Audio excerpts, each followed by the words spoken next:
Good afternoon. How's the food? And how's its effect? Are you still okay there, or you feel like you're going to sleep?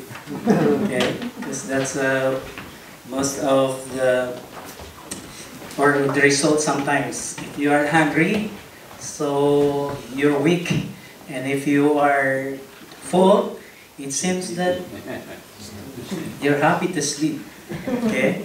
So thankful. Thanks, Clifford, for your testimony. You know, living a Christian life, it's not only difficult, but it is impossible. So that's why without God, it would be impossible for us to perform like the precept or His commandments. Because in the scripture, you can find there are lots of do's and don'ts. You can do this, you can do that, and you cannot do this, and you cannot do that. So our tendency sometimes is, it's because we are still in our flesh, so the desires of the flesh is different now when it comes to the Spirit's desire. Because we always find or look something that would give us pleasure in our lives. But if we are going also to like study the Bible, we will know that the desire that we have is truly different. It's really far. If you are a Christian, so you have to desire things which are lawful, good for you, so good for us. So this time, I'll entitle my message, Put On, Put Off. Okay?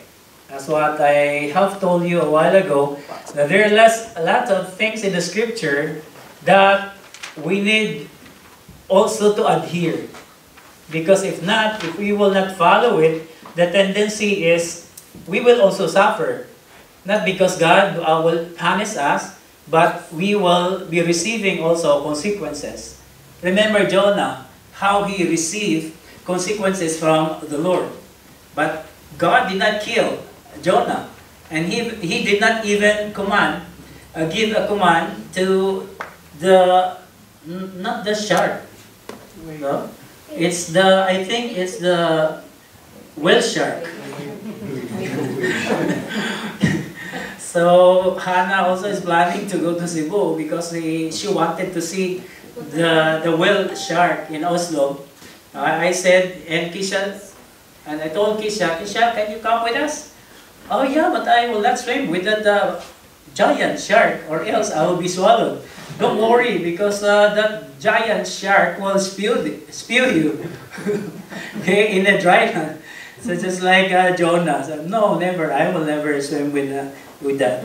Okay, but we are thankful. Though Jonah experienced like a formidable experience in life. Just imagine if you were Jonah and the big fish swallowed you, and you are inside the intestine of the big fish. Maybe your mind would be wondering.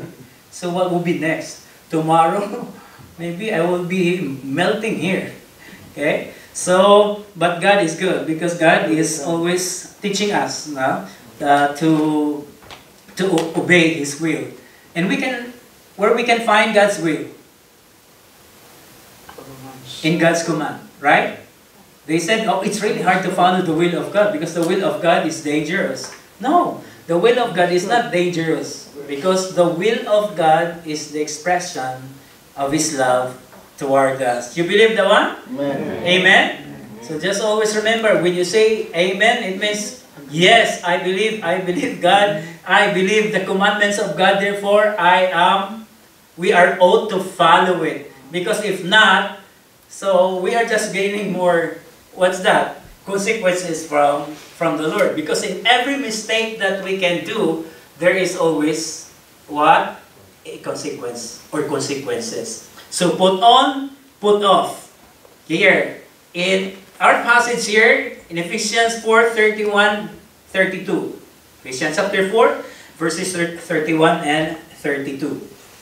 Let all bitterness, wrath, and anger, and clamor, and slander be put away from you, along with malice. Be kind to one another, tender-hearted, forgiving each other, just as Christ also has forgiven you. So here we could find what's our thing? Let go, and let God. Put on, or put off, and then put on. So, I think if you could still remember the message given to us by Brother Alex next Sunday, could still remember the one? Where's the one? We can find in 2 Corinthians chapter 5 verse, kunti na lang, 17, lumampas lang. So lumampas lang. No? That's because we have, actually, as human as we are, we have that, what we call a short memory. Di ba? Kaya lagi kong makanta, memory. Ano naman kasunod nun? Kaya sabi ko sa inyo, maikli lang yung ating hindi talaga siya pwede. Kaya maganda yun, nagre-record. No? Pag nagre-record kayo na mensahe. So, ibig sabihin, we are new creations of the Lord Jesus Christ. All things have passed away. Behold, new things have become. So, this time, we will see, as I outline this one, I just noticed that instead of making only like 5 slides like that, because I want you to listen and even observe also the sermon, because I know that you are tired, so we're worshiping there and here in this afternoon.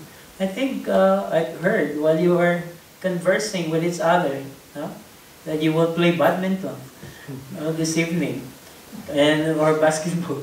Okay, so it would be tiring, but by the grace of God, I know we could do it. The most important thing, as we offer ourselves to God, we should have to offer ourselves with all our minds and with all that we could do. Okay, so here, what's the meaning of put off in a biblical definition? Means to lay aside the old self or the former manner of life. I will not elaborate this one because this is explainable. No? But one thing is that we should have to remember always that if we are oblivious or obnoxious to follow this, to follow the precepts of God, the commandments of God, so it is not God's laws. No? Kundi sa atin, no? In our end. So, verse Ephesians, we'll go back. So what's our passage a while ago? From Ephesians chapter 4, verses 31 to 32. Right? Okay, 31 to 32. So we will go back here. That in reference to your former manner of life, lay aside the old self, which is being corrupted in accordance with the lust of deceit. Talking about deceitfulness. The Bible says, if there is one deceitful above all things, and that is our hearts. No?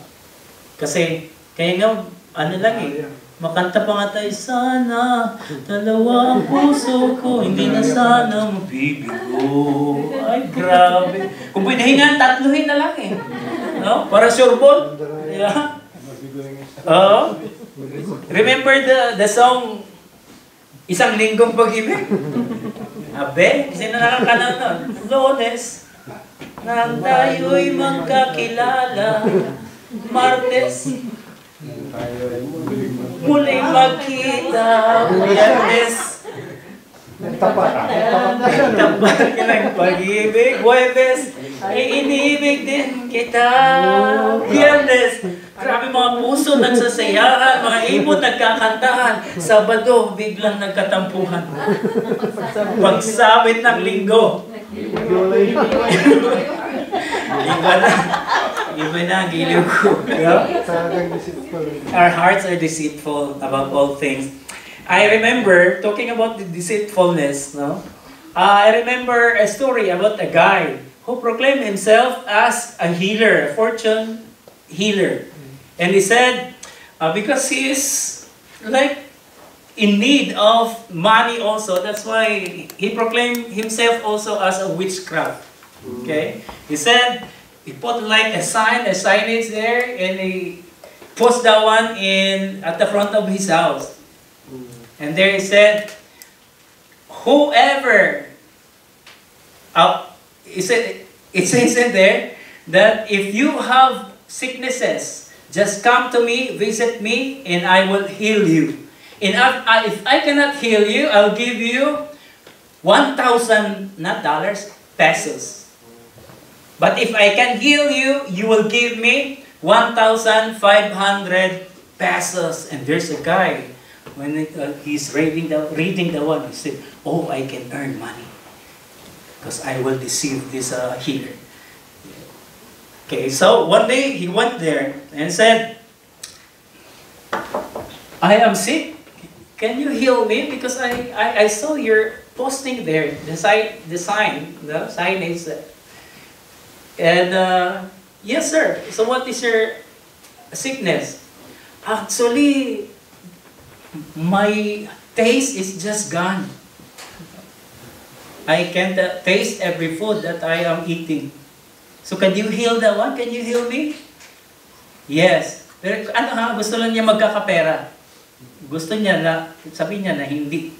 Kahit wala siyang sakit, sinabi niya may sakit siya. No? So, okay. That's so simple, sir. And just wait for a while, I'll get my medicine. So, when that healer came and gave him the medicine, it's done like a syrup. When he drank the one, he said, oh, this is gasoline. Oh, praise God! You're healed now. Give me 1,500. You know, that guy went away grieving. He said, oh boy, tomorrow I will come back. Tomorrow I will come back. And this time, I should have to earn 1,000 to get that 1,000. And oh, come on in. Oh, sir. So what happened? Oh, I have another sickness. I have another problem. What's that? My memory is so weak and it's lost again. And it's lost. I want you to heal my memory. Okay, sir, come here. And he get another, like in the battle. when he saw the one, oh, this one I think is same gasoline as yesterday. The healer said, give me your 1,000. Oh, 1,500. That's deceitfulness. Okay? So, we are full of like deceitfulness in life. So that's why we should have to lay that aside, because that's part of our old self. No, we are not in our old self, but in our new self. Because old things have passed away, and behold, new things have become. So what are those negative traits or behavior that need to be put away? Need to be laid aside? Bitterness. Okay? So, we're laughing a while ago because I think Sarah mentioned about appointment. Oh, disappointment. Yeah. So it's just like, you were just like telling. Okay. It is a sinful emotion that causes division, corruption, and devastation. It can be described as a mix of anger, sadness, and disappointment, and often the result of feeling treated unfairly. So that is bitterness. And what Paul said, you must have to lay this aside, to put this off, because this would not help you grow towards spiritual maturity. So, because it causes what? Division, corruption, devastation. No?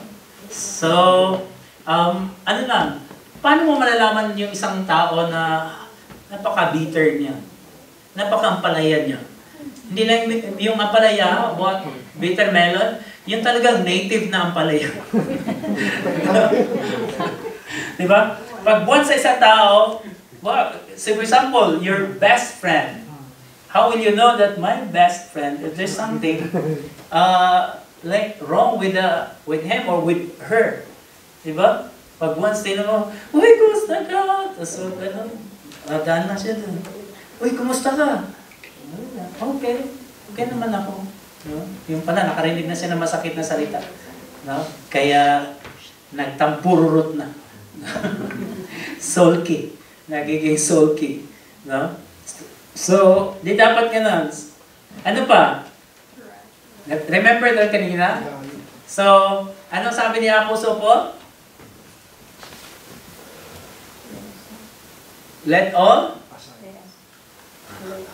bitterness, wrath, anger, clamor, slander, and should be put away from you. And with all malice. So, isa-isahin natin ito kung anong dapat nating itabi. Wrath. What's the biblical meaning of wrath? See, can you read it? 1, 2, 3. It's a strong feeling of hatred or resentment that leads to a desire for revenge. It is a considered deadly. Whoa! Deadly. Parang napaka-poisonous na. Deadly snake siya. So, that's wrath. If you always find something that you could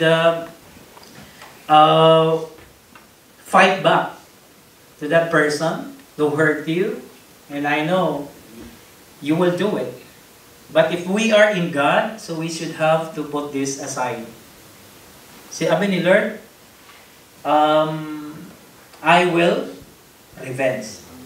So I will revenge. Pero hindi pwede sa atin yan. Si Lord matagal mag-revenge yan. Ako na. No? Bilisan ko, baka. Okay? So anger. Meaning ng anger is a natural emotion that can be constructive or destructive depending on how it is handled. Kapag nagkasala ba kayo, ang pagkagalit ba ay kasalanan? That's the question. No? It depends on how you handle that one. Because the Bible says you may be angry but do not sin. Don't let the sun go down in your wrath. Okay? So, kailangan huwag palubugan ng araw. Kasi part niya, nagagalit ka sa mga anak. Sino sa inyo dito nagagalit, hindi nagagalit sa inyong mga anak? Pag nagkasala. Pag nagsabi yung anak niyo, if you CK ka. Oh, ganun naman talaga naman. Saan mo nakuha yan? Yeah? Naalala ko si Jeyos. Siguro 5 years old si Jeyos. Kasi nalala ko yung kaibigan niya sa church din. Sabi ko, kapatid, sabihan niyo yung anak niyo kasi nag-TPI siya eh. No? Sabi niya, no? No, napaka-defensive niya, no? Eh si Jeyos, tinanong ko, pinitik ko yung labi niya kasi if you say kiss siya. Where did you get that one? Ang kay, GM. Sabi ko, sinabihan ko yung bata na don't say that one. That's bad word. So, and even Jeyos, after that one, so he didn't do that again. Okay? Kasi kala niya, kasi expression lang. Okay? So, pwede magalit. Because anger is a God-given emotion. Ang Diyos nagagalit, pinagkasala ba siya? Hindi. Kasi tayo naman ang may kasalanan. Kaya siya nagalit. Okay? And claymore. Sa biblical means a loud protest, outcry, or noisy shouting. It can also be used to describe a strong demand. That's why we Christians, so we shouldn't participate like those people protesting. Like saying, you resign, you are useless. No, don't do that. We can pray for them. But we should let other people do that one. Slander or slanderer. Ano yan? Is someone who spreads harmful lies about another person or says unkind things about them. That's why nisosold natin silang libelous. No? Hindi ka sasabi ng totoo. Sinasabi mong pangit na pangit ako. Hindi ko naniwala. Ina-announce mo pa. So, demanda kita. So, Christian, wala na eh. Hindi na dapat to eh. Di ba? Yan na natin sila. Pangit naman talaga tayo. So, the Bible considers slander to be evil and demonic, and it strongly opposes it. So, that's slander. Ito yung gusto ni Apostle Paul na alisin. No? Alisin niya sa mga Kristiyano. Huwag i-practice. Okay, malice. It is the intention to cause harm to someone or the feeling of pleasure at another person's misfortune. Yung bang nakikita mo isang tao na hirap na facing some difficulties in life, tuwan-tuwa ka pa. Buti nga sa'yo. Mamatay ka na. Sana kunin ka na ni Lord. So, malisyoso. It can also refer to the attitude of wanting to see others suffer. Diba? Tayo, pasimple-simple lang tayo. Pagka makita natin yung, inaano talaga tayo? Yung dinidikdik talaga tayo, pinipress tayo down. Tayo naman, parang napaka-humble. Pero pag nagkasakit na, thank you Lord. Thank you Lord. Kunin mo na siya. So, mahirap yan. Kailangan alisin natin. Pag-pray lang natin na, Lord, pahabain niyo po yung buhay niya na matest ako palalo. So, okay. All of this must have to be put away from us, to be laid aside, or to be put off. Okay? And then the question is, how can we overcome all these negative traits or behaviors that we have as Christians? Honestly, I could still hear like Christians saying, PI ka! Uy, bad yan, kapatid. Hindi, Pastor, Philippine Island yung sinabi ko. Hindi, PI. At least may lusot pa, ha? May lusot pa. Eh sabi ko nga, baka naman meron pa sa atin na nagpipreach, meron sa atin nagpipreside, meron sa atin na nangangaral at kaya nagpa-facilitate. Pero, yung pala pag nagulat, ay naku. Nagulat na pala. Sana pag nagbabasketball kami, nakaano siya. Sabi ko, Brad, huwag na ng PI. Sabi mo na lang, Philippine Island. Para mabago. No? So, pero hindi ko na naririnig ngayon. Sabi ko, thank you Lord, umupik to. So kailangan alisin talaga siya. No? Paano? By what? So by putting on the new self. We all know that kindness is one of the fruit of the Spirit. If all of us haven't yet received like the Holy Spirit, it would be impossible for us maybe to show real kindness toward other people. Na despite the fact that you are nothing and we don't have anything, but you still share. Because kindness is part of that definition is also like generosity. Okay? So, here, Ephesians 4:24. Ano pa tayo? Ano sabi? And to put on the new self, created to be like God, in true righteousness and holiness. Created not to be like God, not to be God. No, it would be impossible for us to become God. So, to be created to be like God in true righteousness and holiness. So here, Ephesians 4:32. Now, a while ago, we learned on how to put off those negative behaviors, negative traits. And now we should have to put on the new self, created to be like God in true righteousness and holiness. Because a lot of Pharisees also, they are hypocrites.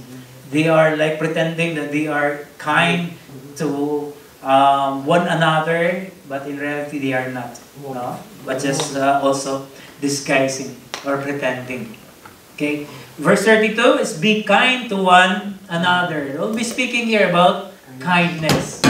Okay. What's the meaning of kindness? It's the quality of being friendly, generous, and considerate. Yung bang nagkamali ka lang ng isa, alam mo, kaibigan, di na kita friend. Di na kita friend. So, just yesterday, I had a counseling. And I said, if Jesus Christ is the center of your relationship, you will never encounter. You will encounter, but not this kind of like hatred that maybe you have. So, just if you want to grow more about Jesus, and then you must have to forgive. You must have to be kind to one another, to your husband, to your friend, to one another.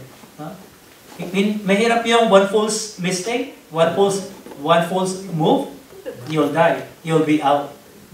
Hirap naman na ganun. Sabi nga ng Jesus Christ, batuhin nila yung harlot, di ba? Ano mo yung babae? Say, Magdalena, ikaw ay sawing palad. Yeah? So babatuhin na nila. Sabi ni Jesus Christ, who among you here who does not commit sin will be the first one to pick up that stone and stone that lady to death. You know, they're just running away because they realize that they too are sinners. So, nagkakaproblema yung mga churches, mga members. It's because yung pagkakaibigan is pansamantagal lang. No, pansamantala lang. Huwag ka lang magkamali. Pag nagkamali ka, goodbye ka. Honestly, sabi ko kay Helen, si Arnold, best friend ko sa seminary, ako lang talagang kaibigan niya. Maniwala po kayo. Kasi walang makikipagkaibigan sa kanya kasi very candid siya. Straightforward siya.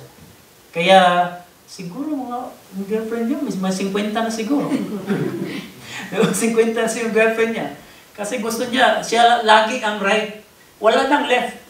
Siya lagi ang right. No? Sabi ko, hindi ko lang mentionin, baka makarating din sa'yo. No? Sabi ko, pugs. Mali yan. Mali yan. Huwag mo gamitin yung pagkapugi mo para gawin mong boss ka na. Tamo, parang gano'n, ako lang sana, no? Mga tinulungan ko pa siya po, sabi niya, parang akong nakatama kung isang loto. Oo, ingatan mo na yan. After 2 years, after 1 year, wala na sila. So, walang pagiging kind. No? Okay? Tender-hearted, almost the same. Biblical meaning is describes a person who is compassionate and sensitive to others. It is a quality that's highly valued in the Bible as is seen as a reflection of God's nature. God is loving. God is compassionate. Diba? God is merciful. God is gracious. Grabe. Sa atin, wala eh. Anong tender-tender? Ang alam ko lang, tenderloin natin. Wala pa ata doon eh. So, here, forgiveness. Sabi ng ulitin natin. Ano sabi ng verse 32? Kalimutan ko na tuloy. So, verse 32. Yung nakalala sa inyo. Sinabi ko eh. Ano yun ang verse 31? Let all bitterness, wrath, anger, clamor, slander, malice, and then be kind to one another, tender-hearted and forgiving each other as Christ in God, as God in Christ has forgiven you. So, talking about forgiveness. Sino po sa amin? Hindi dito, honestly, nang hindi pa nagpapatawad. Kala ko sige, Tomas. Naiyak ka kaya. Kala ko sige. Sino pa sa inyo hindi nagpapatawad hanggang ngayon? Sabi ko nga sa pinayuhan ko, no? I think it's time. Even, I'm blessed with Sir Malo. Kasi pagkatapos ng message, nagpapatawad siya agad eh. Kahit hindi siya pinapatawad, basta pinapatawad na kita. No? So that's a good thing. No? That marks you as a real Christian. Hirap kasi kayo magpatawad. No? Sipin mo, judo ka na. Inasampal-sampal ka na left and right. No? Pero you still forgive. Jesus Christ said, Father, forgive them for they do not know what they do. Oh, pero Lord, alam na niya eh. 10 years na to eh. Di pa rin siya nagpatawad eh. Hindi ko rin siya patatawarin. Give and take lang niya, Lord. Sige yun na, tuloy mo lang yan. Give and take. Tingnan mo yung give ko sa'yo pag hindi ka magpatawad. So, you need. And even Roms, I know the situation. But He extended forgiveness. That's good. Di ba? Ako nga, pinapatawad ko yung sinisiraan ako lahat-lahat. No? Hindi na ako makatulog lahat-lahat. Sabi ko, boxing na lang kaya kami, Lord. So, here, forgiveness is the act of letting go of resentment and anger towards someone who has sinned you.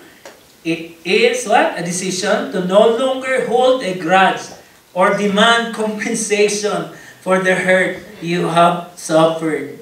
Grabe ka, ha? Grabe ka, friend. No, pinahirapan mo ako.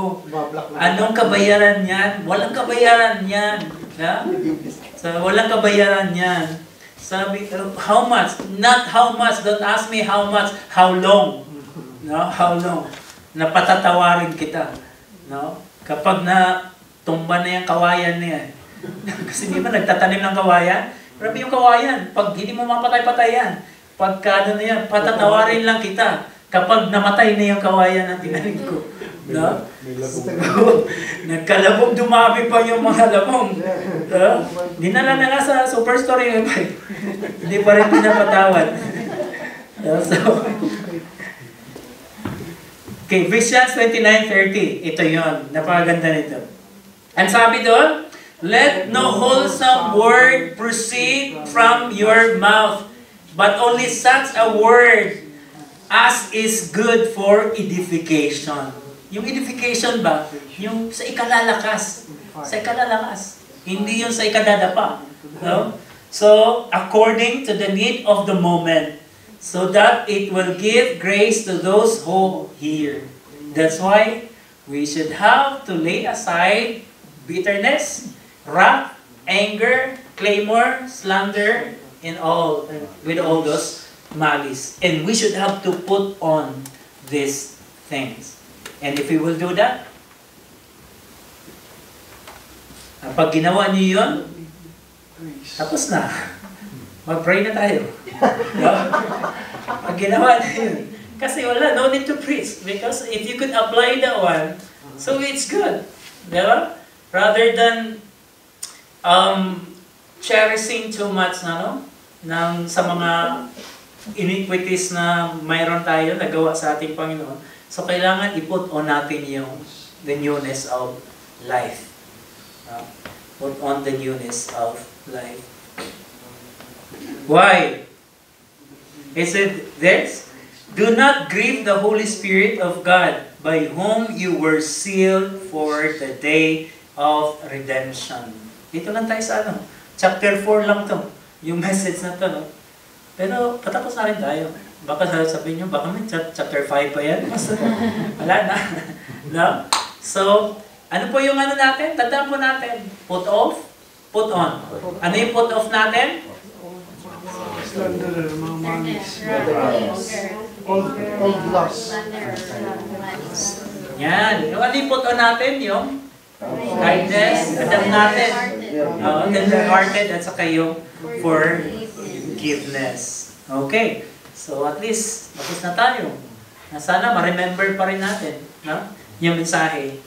At nawa, ang dalangin ko is patuloy itong ma-apply sa atin.